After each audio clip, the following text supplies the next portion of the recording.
who came to yes, this is a 16-year-old girl who presented to the endocrine OPD with history of obesity and hirsutism. After a blood investigation, endocrinologist suspected the patient may have a Cushing disease because her cortisols were high and she's positive for high dose dexamethasone suppression test. So MRI was done. MRI pituitary was normal in size, no adenoma was identified. So, but he had a strong clinical suspicions. So he referred the patient to me for inferior petrosal sinus sampling. So I took the patient for the IPS sampling. I did a bilateral femoral vein puncture. I used 5 French MP catheter to cannulate the inferior petrosal sinus and used microcatheters. In this case, I used Prograde 2.7 French microcatheters to reach the inferior petrosal sinus. Here you can see the inferior petrosal sinus on both sides reaching till the catheter reaching till the dorsum sella. So this is the venogram, which opacifies the bilateral petrosal sinus as well as the cavernous sinuses. So the algorithm I followed is first I took a baseline samples from both sides of the petrosal sinus and also from the peripheral blood.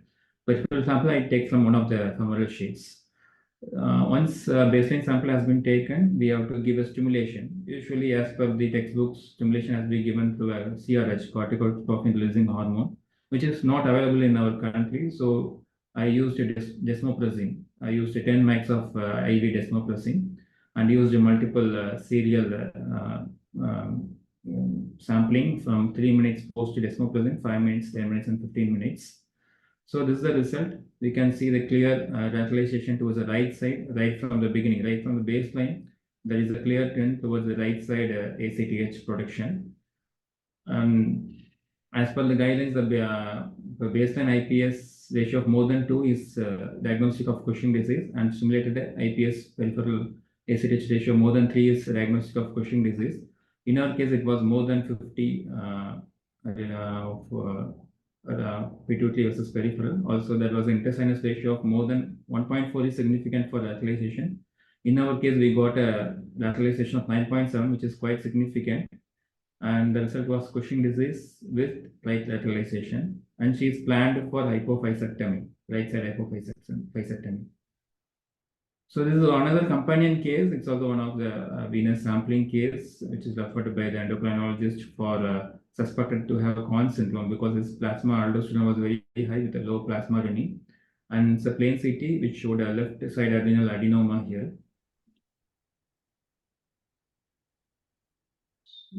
So unlike IPS sampling, no need to take a simultaneous sampling from both sides. We can do a serial sampling. Like IPS sampling, we have to stimulate with stimulant. In this case, in adrenal vein sampling, we give a ACTH agonist called cosyntropin. We give an infusion at a rate of 50 mics per hour. So I used a SIM1 catheter to cannulate the right adrenal vein. Usually, the cannulation of the right adrenal vein will be difficult because it enters the IVC by a right angle at the posterolateral quadrant. So it's very difficult to cannulate the right adrenal vein. We have to use our tactile feeling, like spinal angiogram, how we cannulate the intercostal artery. Similarly, like we have to blindly cannulate the branches and see. Usually, it will be between the hepatic vein and the right renal vein at the level of T11 to T12 junction. So this is the typical appearance of the adrenal vein. You can see the spider vein configuration of the vein. This is the left side cannulation. So right adrenal vein I cannulated using SIM1 catheter. For left adrenal vein cannulation, we need a large B catheter. In this case, I used a SIM2 catheter. So after cannulating the left renal vein, we have to just pull the catheter down. Once as you pull, it will just slips into the left adrenal vein. This is the left adrenal vein, infraphrenic vein junction. No need to go into the left adrenal vein. Inside the left adrenal vein, we can just cannulate the confines of the infraphrenic vein and the left adrenal vein. You can see this is the emissary vein. If you see the emissary vein, that is a pathognomonic for adrenal vein cannulation. Also, you can see the leg appearance of the left adrenal vein. So this is the result. Here also you can see the clear left side lateralization of the high aldosterone. Here, unlike IPS, we take only ACTH, but in adrenal vein sampling, you have to sample aldosterone as well as cortisol. Cortisol will give us a selectivity index, which makes sure that we adequately sampled adrenal vein or not. So after getting the selectivity index should be more than 5 for the adequate procedure. In this case, we got 19 and 14 on both sides.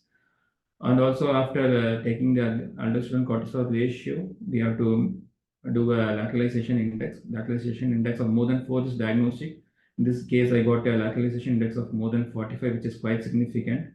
And the result was left adrenal lateralization of the excess aldosterone protection. And this patient underwent a laparoscopic left adrenalectomy, and he was like, after 1 week after procedure, his antihypertensive, he was on 4 antihypertensive. It came back to single antihypertensive with a BP of less than 140. The third case is a 54-year-old male smoker with a recent onset headache. On evaluation, found to have a darker aneurysm. So this is the CT angio VRT images. Here you can see a single A to ACA. We call it as azygos ACA with hypoplastic right A1. You can see it's like a wide-necked bifurcation aneurysm, which very wide neck with single A2 dividing into both A3, right and left A3. It's in the bifurcation of azygos ACA. You see there is no neck, actually it's a very wide neck, so it needs definitely assistance for coiling. So traditionally we use Y stenting, because like single stent won't be enough, it won't prevent the bridge the neck adequately. So either we have to use a Y stenting or other neck bridging devices. So in this case, I went ahead with a single stent. I used LV0, which is a braided stent, which is fully radio-opaque braided stent. I used a technique called shelving technique. So that it's like after deploying the stent, after covering the 50% of the neck of the aneurysm, we have to just push the pusher layer of the stent and the microcatheter so that it will move forwards and like completely shelves the aneurysm neck, so that it prevents the coil collapse. Also, it prevents the use of additional stent. You can see the stent I deployed partially from the distal A3 across the aneurysm neck. Once I partially deployed it, I pushed it in so that it shelves the entire part of the aneurysm neck. Because I'm after shelving the stent, I am just coiling the aneurysm sac. So this is after full coiling.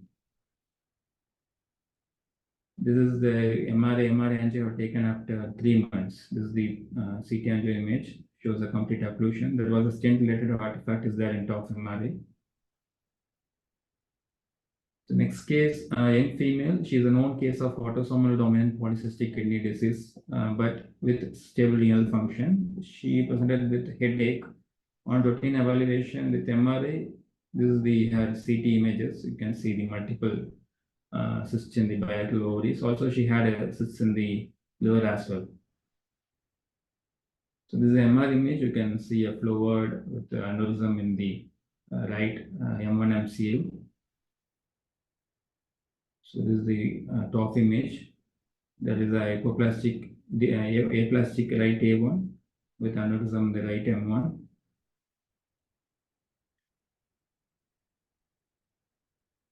This is the 3D array image. You can see it's almost 2.5 centimeter aneurysm, giant bilobed aneurysm arising from the right M1.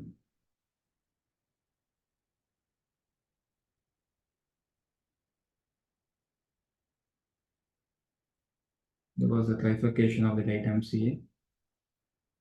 Also, you can see stenosis at the level of aneurysm, which is much appreciated in VRT images. So by the VRT image, 2.5 centimeter bilobed aneurysm.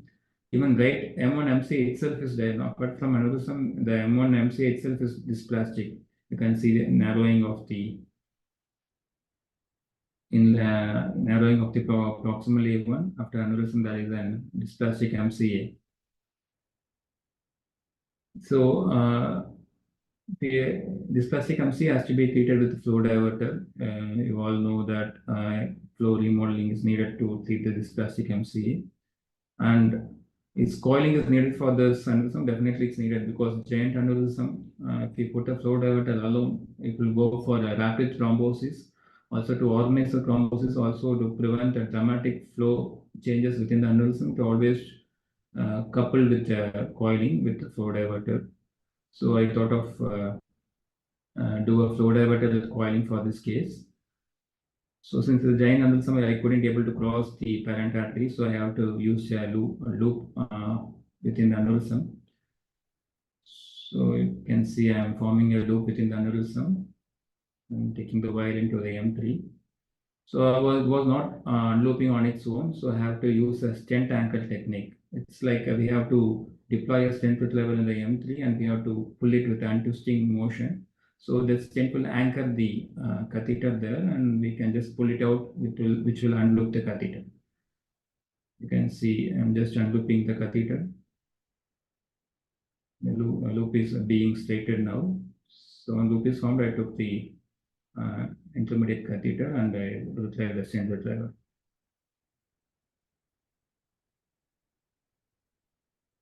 So once I crossed the aneurysm, I used one more catheter to enter into the aneurysm. I coiled the aneurysm so that whatever stent I put, it won't like collapse into the aneurysm. It will form some stable scaffold. So after putting a coil, I deployed the flow diverter from the right M1 till scopic segment. So after deploying the stent, I used some more coils to occlude the aneurysm.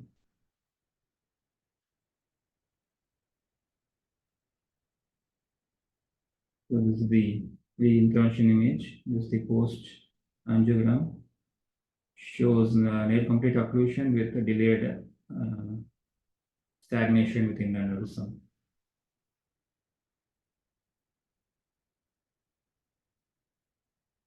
So this is a pre and post image. You can see a significant reduction in flow within the aneurysm with stagnation, which was seen till venous phase, which is a good sign.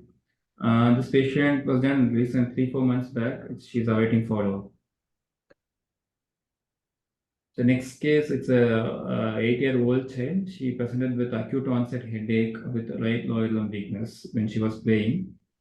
So she came to ER. CT was done. CT showed a left parietal bleed with no mass effect. And patient had some altered sensorium with right lower limb weakness, right lower limb monoparalysis. So I did an angio. Angio showed a left parietal AVM, predominantly fed by the pericallosal branches of ACA. You can see superior and inferior parietal branches are the feeders with single venous drainage, parietal cortical vein draining into the superior sagittal sinus.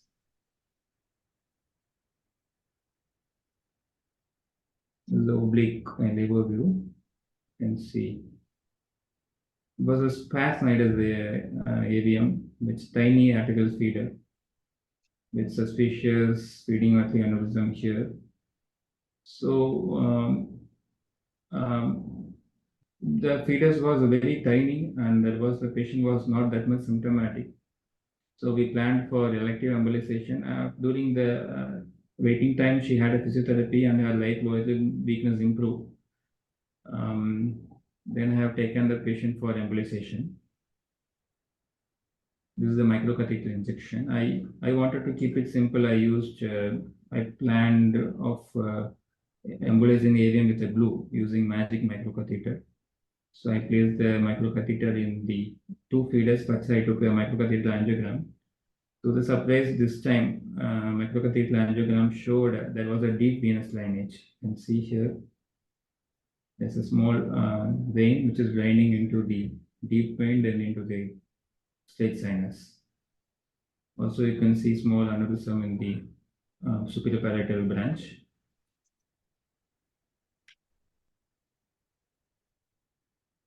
So I used magic catheter to selectively catheterize the supraparatal branch. After going into the branch, I used glue, 20% glue to embolize both the feeders. I used two magic catheters to embolize both feeders.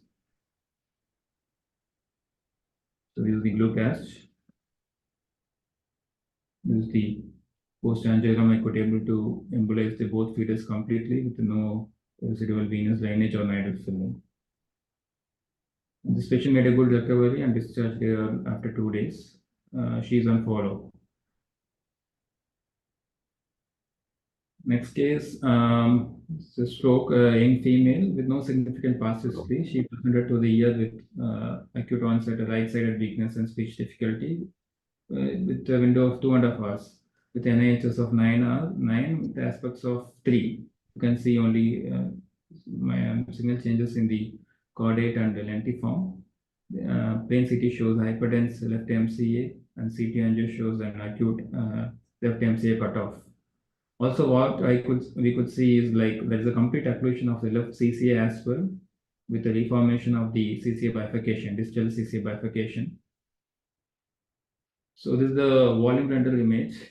If you see, there is no right denominate, no left common carotid, with complete occlusion of the right common carotid and left common carotid.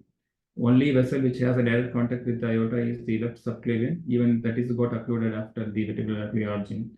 So she is getting blood supply through the vertebrals, to the PCOM into the carotids. So if you see there is an maybe like vesicular flow to the occlusion or maybe retrograde filling of the common carotid bifurcation. So how to proceed is a challenge because she is having acute stroke. There is a left MCA occlusion. So based on this, we made a diagnosis of Takayasu arthritis because she fulfilled the criteria of American College of Rheumatology. She presented with less than 40 years with a decreased brachial artery pulse, which blood pressure difference of more than 10, and angiographic evidence of narrowing or occlusion of the aorta or its primary branches. So if you see, I couldn't, if you see the angio images, there is a circumferential narrowing of the arteries. So this signifies this denotes the vasculitis nature of the occlusion. So anyhow, but she is symptomatic for this MC occlusion. Anyhow, we have to treat the occlusion. So how to proceed? So after seeing the images, we thought we can directly puncture this carotid, common carotid, and do a thrombectomy. Even that is will be like difficult because if you see there is a very small area to play with. If you puncture the distal carotid, it will go to the external carotid. It's very difficult to go to the internal carotid artery.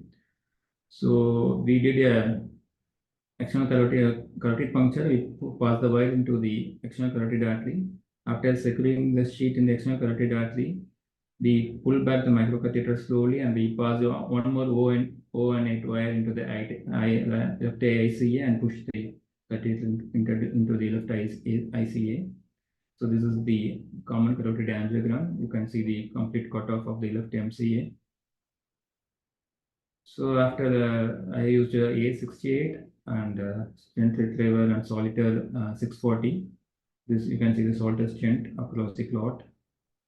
So this is the after thrombectomy, we could achieve TC3 flow.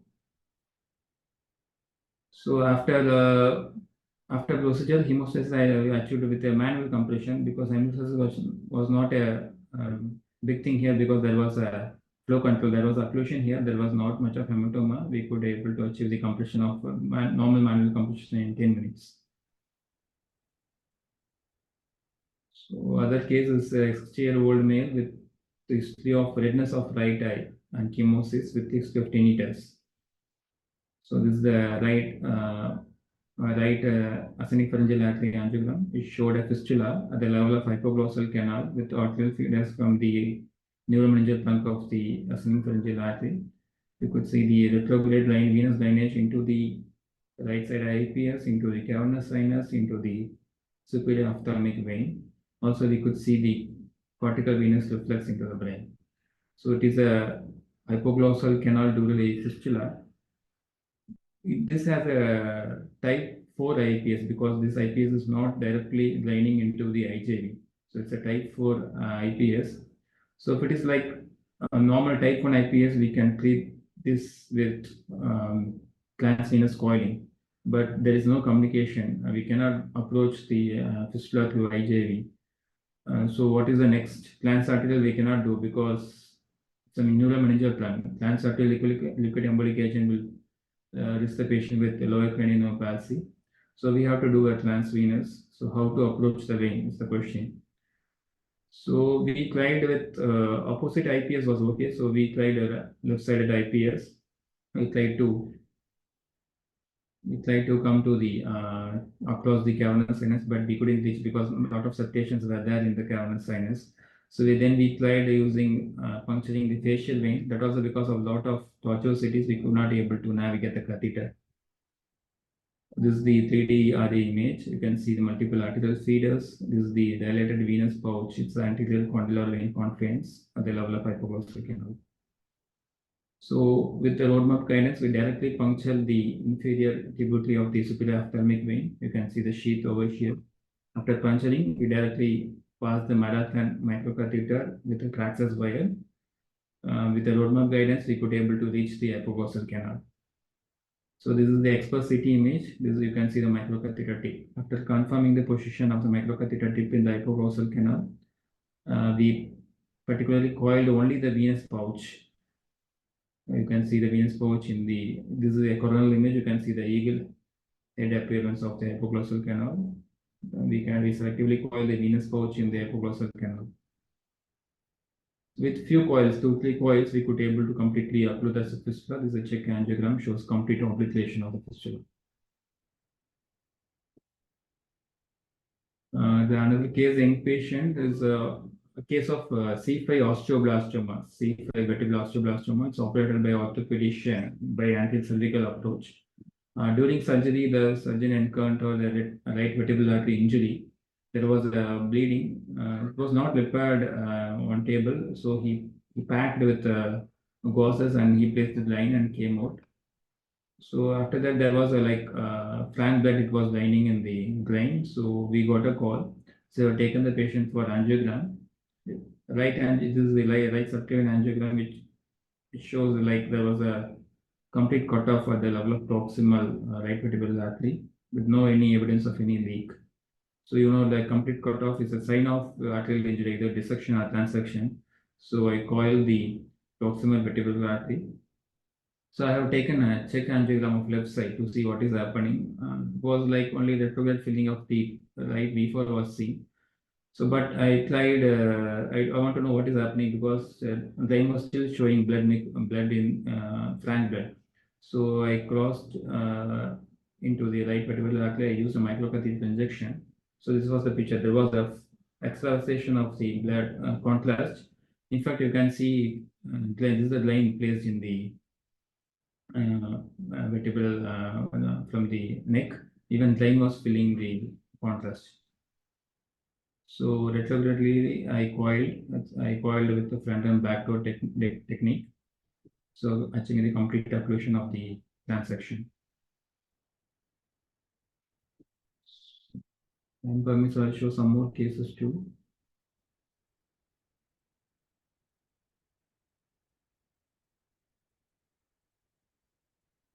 Is it seen? Yes, sir. Yeah. So I just show it's a peripheral aorta case. I thought I can show it to you. Just show our pattern. Okay, this patient was a 55-year-old smoker who presented with abdominal pain. On CT, there was an infrarenal abdominal aortic aneurysm with circumferential thrombosis. He even had a toe gangrene. Like 6 months back, it was treated with medical management. That time he was not evaluated for this. But this time he came with abdominal pain.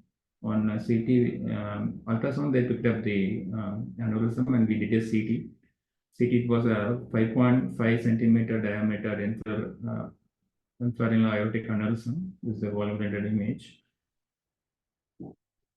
So I did this case with percutaneous technique, not open technique. So I just took the femoral access using ultrasound guidance. After taking the access, I used these are just I presented this in my clinical meet. So this was this video. So after taking it from bilateral femoral sheets, right side I have taken a 18 French sheet, the left side it was 12 French sheet. So I've taken the marker peptide to locate the aneurysm and locate the inferiormost renal artery. It was the right renal artery in this case. So after marking the right renal artery, I've taken the main body of the graft. After deploying the graft, so I cannulate that the opposite side iliac limb. This is the left side iliac limb gate. After cannulating, I completed the deployment. This is the post-deployment angiogram. So this case I did completely percutaneous, and also I used a closure device called a Manta closure device from Teleflex. It's much similar to angiosyl valve closure device, which is a collagen-based closure device. It has a foot plate with collagen. So after the procedure, over the wire, they can just insert a device, and after opening the foot plate, we have to just pull it out and push the tamper tube inside. That will occlude the arteriotomy site. So once it occludes, we can just cut the suture site outside.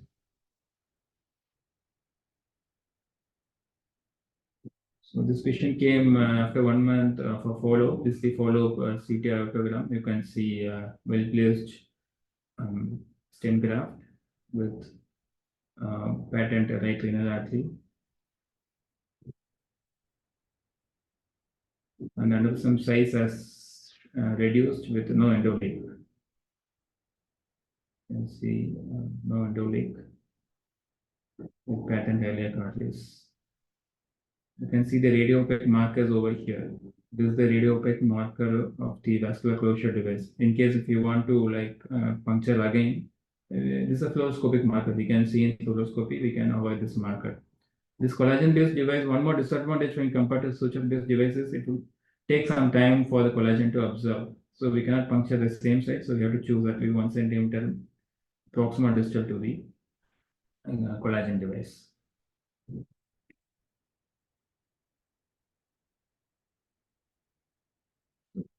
Case, I will show an imaging case.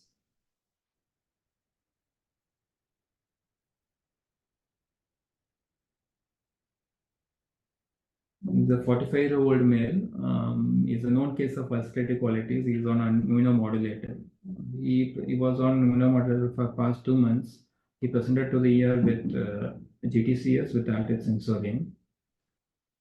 So this is the MRI. MRI showed iso-intense lesions in the right frontopalatal and right basal ganglia. Also, you can see right occipital with perilesional edema.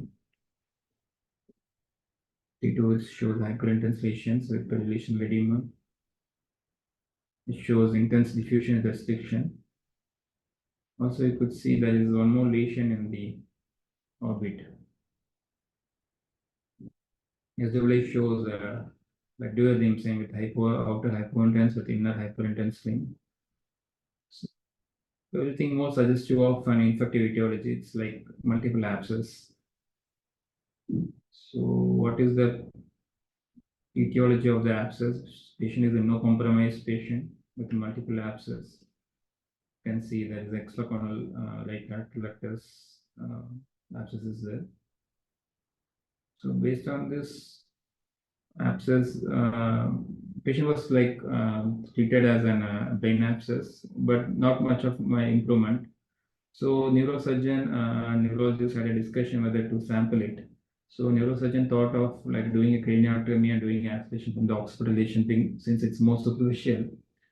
So I was there. I went to ICU to see some other case. So when they are discussing, I told them like if you are going to more invasive, I can have a less invasive option. I told them that I can aspirate this orbital abscess with ultrasound. So I did the ultrasound guided aspiration. You can see this is the ultrasound picture of the right rectus muscle. With 18 gauge needle, I just went along the bone ridge. I did aspiration around 2 ml of pus came. On microbiology culture, it came as nocardia, and it was like sensitive for corticomoxazole. So they treated with corticomoxazole. With 1 week, patient had a good improvement. This is the like 1 week MRA could see significant reduction, almost resolution of the occipital lesion, and the right orbital lesion also shows complete resolution with significant resolution of the basal ganglia lesions. Okay, thank you. Thank you.